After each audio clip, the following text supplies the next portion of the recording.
One के शांत और घने विस्तार में, जहां सूरज की किरणें भी पेड़ों की शाखाओं से छनकर बड़ी मुश्किल से धरती को छू पाती थीं, वहीं हिडिंब वन स्थित था। ये स्थान अपने सौंदर्य के साथ साथ भय का भी पर्याय माना जाता था, क्योंकि वहां बलशाली राक्षस हिडिंब का राज्य था। हिडिंब के साथ उसकी बहन हिडिंबा अडिंबा भी रहती थी, जो अपने कुल की परंपरा के विपरीत हृदय से कोमल और मानवीय संवेदनाओं से पूर्ण थीं। एक रात वन में हल्की शीतल पवन बह रही थी।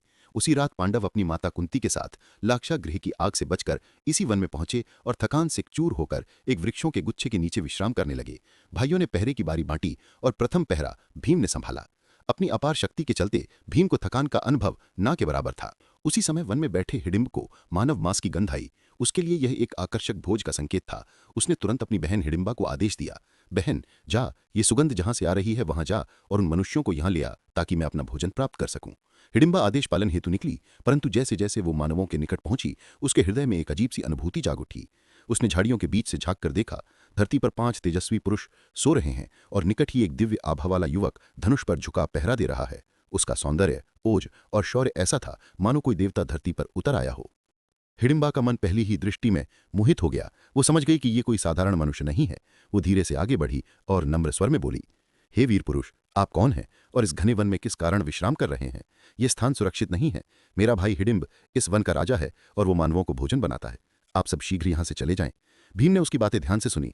उसने विनम्र किंतु दृढ़ स्वर में उत्तर दिया, देवी, हम पांडव हैं, माता के साथ लाक्षागृह की दाह से बचकर इसी वन में आए हैं और थकान मिटाने हेतु यहाँ रुके हैं। पर भय का प्रश्न मत उठाओ, क्योंकि भीम किसी से भयभीत नहीं। भीम की निर्भीकता और तेज ने हिडिंबा के प्रशंसा भाव को और बढ़ा दिया। उसने सत्य स्वीकारते हुए कहा, मैं राक्षस कुल की हूं, लेकिन अपने कुल के रीति रिवाजों के विपरीत मेरा हृदय हिंसा स्वीकार नहीं करता। मैं आपसे आग्रह करती हूं, कृपया यहां से हट जाएं, वरना मेरा भाई आपके प्राण ले लेगा और मैं ऐसा नहीं होने देना चाहती। भीम मुस्कुराए, यदि तुम्हारा भाई यहां आता है तो मैं उसका अंत कर दूंगा। इधर हिडिंबा लौटने में हो रही देरी से क्रोधित हिडिंब स्वयं वहां आ पहुंचा। उसने देखा कि उसकी बहन एक मनुष्य की रक्षा में खड़ी है। उसके भीतर क्रोध ज्वालामुखी की भांति फूट पड़ा। दुष्टा, तूने हमारे कुल की मर्यादा तोड़ दी, मनुष्यों की रक्षा करके राक्षस कुल का अपमान करती है। हिडिंबा ने दृढ़ता से कहा, भाई, यह मनुष्य अन्य लोगों जैसा नहीं, यह पवित्र, साहसी और सदाचारी है। मैं इसे हानि नहीं पहुंचने दूंगी। हिडिंबी ने क्रोध में भीम पर आक्रमण किया, परंतु भीम ने उसे रोककर एक भीषण युद्ध किया।